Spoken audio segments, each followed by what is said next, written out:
గుర్తుపెట్టుకోండి, అందరికంటే పెద్ద దొంగ ల్యాండ్ దొంగ.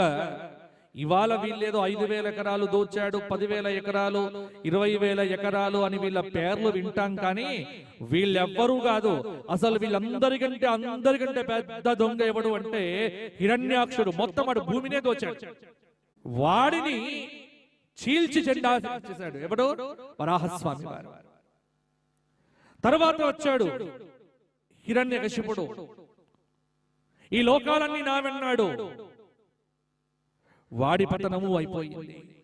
ఆనాటి నుంచి నేటి దాకా రాక్షసులు వస్తూనే ఉన్నారు. మీరు అనుకుంటున్నారేమో ఇవాళ లేరు అని. ఆ రోజు రాక్షసుల్లో కిరీటాలు పెట్టుకున్నారు, ఈ రోజు చొక్కాలు వేసుకొని జీన్ పాయింట్లు వేసుకున్నారు. తేడా ఒకటే, బుద్ధి ఒక్కటే.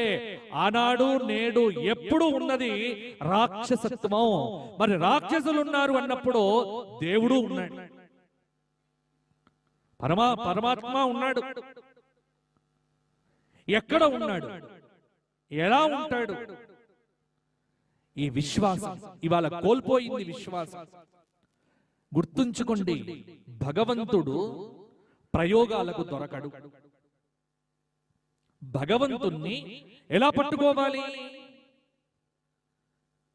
ఒక్కటే పట్టుకోవటానికి, ఒక్కటే ఒకటి, అచంచలమైనటువంటి విశ్వాసం.